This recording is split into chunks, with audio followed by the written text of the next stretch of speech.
दोस्तों, सोमवार का दिन बहुत ही खूबसूरत दिन होता है और बहुत सारे लोग शिव जी का व्रत भी करते हैं, सोमवार का व्रत करते हैं। लेकिन सोमवार के दिन आपको ध्यान रखनी चाहिए कुछ ऐसी बातें या कुछ ऐसी गलतियां जिनको अगर आप भूल से भी कर देते हैं, जाने अनजाने में गलतियां कर देते हैं, तो इसका बहुत बड़ा खामियाजा आपको भुगतना पड़ सकता है। माना जाता है कि भोलेनाथ नाराज़ हो जाते हैं। वैसे तो वो भोले भंडारी हैं, किसी की बातों का बुरा नहीं मानते और बहुत जल्दी खुद प्रसन्न हो जाते हैं। लेकिन कुछ ऐसी बातें हैं जो भोलेनाथ को पसंद नहीं आती। आज हम आपको बताएंगे कि वो कौन सी बातें हैं। दोस्तों, सबसे पहले उठते ही हम क्या करते हैं? सोमवार के दिन सुबह सुबह स्नान आदि करके भगवान को याद करते हैं। भगवान से प्रार्थना करते हैं कि हमारे सारे बिगड़े काम बना दें और हमारे जीवन से मुसीबतों को दूर भगा दें। भगवान को और अधिक प्रसन्न करने के लिए हम विधि विधान से तरह तरह से पूजा पाठ करते हैं ताकि हमारी सारी मनोकामनाएं जल्दी से जल्दी पूरी हो जाएं। और इसी कड़ी में भगवान के नाम का उनके समर्पित दिन पर हम स्मरण करते हैं। दोस्तों, हमारे शास्त्रों में तो अलग अलग दिन अलग अलग देवता को क्रेडिट डेडिकेट किया गया है। सोमवार का दिन शिव जी का, मंगलवार को हनुमान जी का व्रत रखो, बुधवार को गणेश जी का व्रत रखो, बृहस्पतिवार को विष्णु भगवान का व्रत रखो, शुक्रवार को लक्ष्मी माता का व्रत रखो और शनिवार को हनुमान जी और शनिदेव का व्रत रखो। साथ ही रविवार को सूर्य देवता का व्रत रखो। इस तरह अलग अलग दिन अलग अलग देवी देवताओं के नाम के व्रत को रखने की परंपरा है और उपवास रखकर भगवान को प्रसन्न करने का जिक्र हमारे पुराणों में भी किया गया है। भगवान को प्रसन्न करने का ये सबसे अच्छा तरीका माना जाता है। इस उपवास वाले दिन हम एक टाइम या 2 टाइम जैसे भी खाना ना खा करके खुद को कष्ट देते हैं और इस तरह भगवान का ध्यान अपनी ओर आकर्षित करने की कोशिश करते हैं। आपकी मेहनत और भक्ति को देखकर माना जाता है कि भगवान अपने भक्तों की मनोकामनाओं को पूर्ण करते हैं। जब बात उपवास की आती है तो सबसे अधिक पूरी दुनिया में सोमवार का व्रत रखा जाता है। हिंदू धर्म में सोमवार का दिन शिव जी को समर्पित किया गया है। ऐसे में बहुत सारे लोग सोमवार को शिव जी के नाम का व्रत रखते हैं। लेकिन आपको आज हम बता दें कि शिव जी के नाम का व्रत रखने का मतलब सिर्फ 1 या 2 वक्त खाने का परहेज नहीं है, बल्कि इसके कुछ नियम कायदे भी हैं जिनका पालन आपको ज़रूर करना चाहिए। जो भी व्यक्ति इन नियमों कायदों का पालन नहीं करता, उसका सोमवार का व्रत असफल हो जाता है और साथ ही साथ ये भी माना जाता है कि उल्टा शिव जी का प्रकोप इन लोगों को झेलना पड़ सकता है। अगर आप भी शिव जी का व्रत करते हैं, सोमवार का व्रत करते हैं, शिव जी की अक्षर पूजा करते हैं, तो आपको ध्यान रखना चाहिए। पहली बात, सोमवार के दिन अन्न का सेवन नहीं किया जाता। यह बात सभी जानते हैं, लेकिन कई बार लोग फलाहार करते समय जाने अनजाने में नमक का सेवन कर लेते हैं।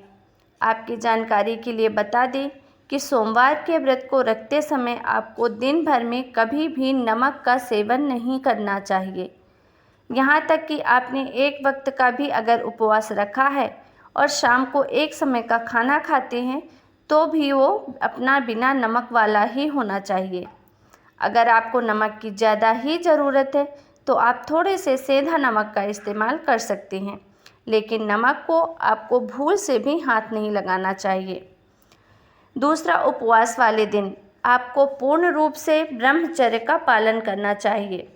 स्त्री हो या पुरुष, जिसने भी सोमवार का व्रत रखा है और आप शादीशुदा हैं, तो पति पत्नी दोनों को संयम बरतना चाहिए। इस दिन भूलकर भी आपको संबंध नहीं बनाना चाहिए, वरना आपका यह उपवास असफल हो जाता है और तो और शिव जी का प्रकोप उल्टा आपको झेलना पड़ सकता है, क्योंकि किसी भी उपवास में ब्रह्मचर्य का पालन करना बहुत ही अनिवार्य माना जाता है। तीसरी चीज़ जो आपको ध्यान रखनी है वो ये है कि कभी भी किसी बड़े बुजुर्ग का अपमान आपको नहीं करना चाहिए। सोमवार के दिन विशेष रूप से आपको अपने बुजुर्गों का घर के बड़ों का, चाहे माता पिता हों, बड़े भाई भाभी हों, बहन हो, जीजा हो, जो भी लोग आपके जीवन में हैं और आपसे रिश्ते में या उम्र में बड़े हैं, उन सभी का, अपने से जो भी बड़े हैं, अगर आप स्कूल जाते हैं तो टीचर्स का, ऑफिस जाते हैं तो आपसे बड़े आपके कलीग्स का, जो भी बड़े हों उनका अपमान सोमवार को कभी नहीं करना चाहिए। भले ही वो आदमी आपको 2 बातें सुना भी दे, तो अगर आपने सोमवार का व्रत किया है तो चुप रह जाना, मौन रह जाना आपके लिए श्रेष्ठ कर ही होगा। सोमवार के दिन अपनों से बड़ों का अपमान अगर आप करते हैं या कोई लड़ाई झगड़ा किसी से करते हैं, तो माना जाता है कि शिव जी आपके उपवास को ग्रहण नहीं करते। आपको उस उपवास का कोई भी फल नहीं मिलता। उल्टा आपको कभी कभी अगर आपकी गलती हो गई हो तो दंड भी मिल सकता है। दोस्तों, सोमवार के दिन किसी भी प्रकार की हिंसा में आपको नहीं पड़ना चाहिए। कहीं पर भी लड़ाई झगड़ा हो रहा है, बीच में आप दोस्तों के साथ गए हैं, किसी ने आपको दोस्त को मार दिया, वहाँ पर हिंसा हो गई, या फिर कहीं और कुछ हिंसा हो रही है और आप वहाँ पर जा रहे हैं, आप किसी जानवर को मारते हैं या किसी तरीके का नुकसान पहुँचाते हैं, ये सारे काम आपको कभी नहीं करना चाहिए। किसी भी जीव को मारकर खाना, कई लोग नॉनवेज का सेवन करते हैं, वो खाना, किसी भी जीव को मारकर सोमवार के दिन, ये सब काम आपको कभी भी नहीं करना चाहिए। सोमवार के दिन आपको तामसिक भोजन बिल्कुल नहीं करना चाहिए। अगर आप शिव जी को मानते हैं तो आपको तामसिक भोजन से सोमवार के दिन परहेज ही रखना चाहिए। तामसिक भोजन व्रत के एक दिन पहले यानी कि रविवार रात के समय से आपको बिल्कुल रोक देना चाहिए। किसी भी लोगों से आप अपशब्द का प्रयोग ना करें।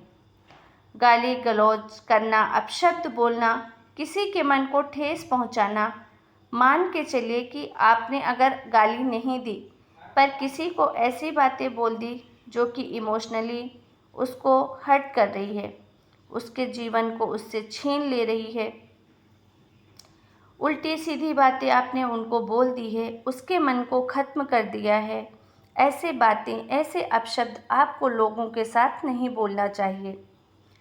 ऐसा करने से, जिसे हम इमोशनल अत्याचार भी कहते हैं, वो भी नहीं करना चाहिए, वरना शिव जी का प्रकोप आपको झेलना पड़ सकता है। दोस्तों, उपवास वाले दिन दोनों टाइम आपको शिव जी के सामने बैठकर आरती जरूर करनी चाहिए। सुबह और शाम दोनों समय आरती गाएं, नहीं तो कम से कम शाम के समय तो आरती आपको ज़रूर करनी चाहिए। शिव जी को आपको अगरबत्ती जलानी चाहिए या धूप, घी का दीपक, और हो सके तो थोड़ा सा जल चढ़ाएं। थोड़े से कच्चे दूध और पंचामृत से अभिषेक करें। दूध, दही, घी, चीनी और शहद आदि से अभिषेक करें और जो भी फल, मौसमी फल हो, वो आप उन पर चढ़ाएं। इस तरह से उनकी आपको पूजा जरूर करनी चाहिए। हो सके तो सोमवार को आपके शिव मंदिर जाना चाहिए और एक नारियल वहाँ तोड़ कर आना चाहिए। दोस्तों, कई लोगों में बात बात पर झूठ बोलने की आदत होती है, बात बात पर बातों को घुमाने की आदत होती है। अगर आपको भी झूठ बोलने की आदत है, हर बात में आप निंदा करते हैं, झूठ बोलते हैं, चुगली करते हैं, तो दोस्तों, इस तरह की चीज़ें अगर आप करते हैं तो आपको ऐसा कभी भी नहीं करना है, वरना आपको शिव जी का प्रकोप झेलना पड़ सकता है। और छठवीं बात, हमारे धर्म में जब भी हम देवी देवता का पूजन करते हैं तो प्रसाद संबंधी कुछ विशेष नियम होते हैं, जैसे कि भगवान कृष्ण को दही का भोग लगाया जाता है, माता संतोषी को खटाई की चीज़ें नहीं लगाई जाती हैं। इसी प्रकार हर देवी देवता के पूजन, प्रसाद और मंदिर से संबंधित खास नियम होते हैं। इसी में शिव जी को माना जाता है कि आँख, धतूरा, बेलपत्र आदि आपको चढ़ाने, या आमतौर पर हमने देखा है कि जब भी लोग जागरण करते हैं, पूजा करते हैं या आरती में कहीं शामिल होते हैं तो भगवान के गुणगान के साथ तालियां बजाते हैं। तो इससे भक्त मंडली में एकजुटता आती है, भावना पैदा होती है, और जब भी हम गीत परिवार में मिलकर गाते हैं या आरती गाते हैं, सभी लोग एक साथ मिलकर ताली बजाते हैं, तो माना जाता है कि तालियों की गूंज से प्रार्थना के शब्द जो होते हैं वो भगवान तक जरूर पहुंचते हैं। परंतु आपको ये जानकर आश्चर्य होगा कि धार्मिक मान्यताओं के अनुसार भगवान शिव जी के मंदिर में ताली नहीं बजाना चाहिए। इस मान्यता को सुनकर शायद आप थोड़ा आश्चर्यचकित हो सकते हैं, लेकिन ये बात बिल्कुल सच है। शिव मंदिर में खास अवसरों को छोड़कर ताली नहीं बजानी चाहिए। कहा जाता है कि भगवान शिव हमेशा समाधि में लीन रहते हैं और इस दौरान वो गहरे ध्यान में रहते हैं। पौराणिक कथाओं में भी आता है कि शिव का ध्यान भंग करना बहुत ही मुश्किल कार्य रहा है और भगवान शिव ने एक बार तो कामदेव तक को भस्म कर दिया था, क्योंकि उसने शिव जी के ध्यान को भंग करने का दुस्साहस किया था। दोस्तों, इसीलिए कहा जाता है कि शिव मंदिर में शांति का माहौल रखना चाहिए। जब भी आप शिव जी के मंदिर जाएं, आप शांति से चुपचाप पूजा करें। शिव लगातार जलधारा के नीचे ध्यान लगाकर बैठे रहते हैं और उन्हें शोर शराबा बिल्कुल भी पसंद नहीं होता। वह शमशान हो या कैलाश, हमेशा निर्जन स्थान पर ही रहते हैं और इसीलिए कहा जाता है कि शिवलिंग के पास 3 बार आपको ताली कभी भी नहीं बजानी चाहिए। यह शिव के ध्यान को भंग करने की कोशिश करते हैं और भगवान को ये बिल्कुल भी पसंद नहीं आता। बेवजह शिव जी का ध्यान भंग करने से उनका क्रोध भड़क सकता है और इसका खामियाजा जो भी व्यक्ति ऐसा कर रहा है उसको भुगतना पड़ सकता है। तो दोस्तों, माना जाता है कि शिव जी के साथ शिव जी के परिवार भी नाराज हो जाता है। उनके भूतंग तक रुष्ट हो जाते हैं और जब तक शिव जी की पूजा हो रही है तभी आपको शिव थाली, शंख या घंटी अन्य वैद्य सामग्री बजानी चाहिए। इसके अलावा शिव के मंदिर में कभी भी आपको विकार के वादन आदि नहीं बजाने चाहिए। तो दोस्तों, उम्मीद है कि आपको आज की जानकारी पसंद आई होगी। ऐसी ही जानकारी भरे वीडियो के लिए आप हमारे चैनल को सब्सक्राइब करें। मिलते हैं नए वीडियो में एक नई जानकारी के साथ। तब तक के लिए आप सभी को राम राम। अपना और अपने घर परिवार का ध्यान रखें।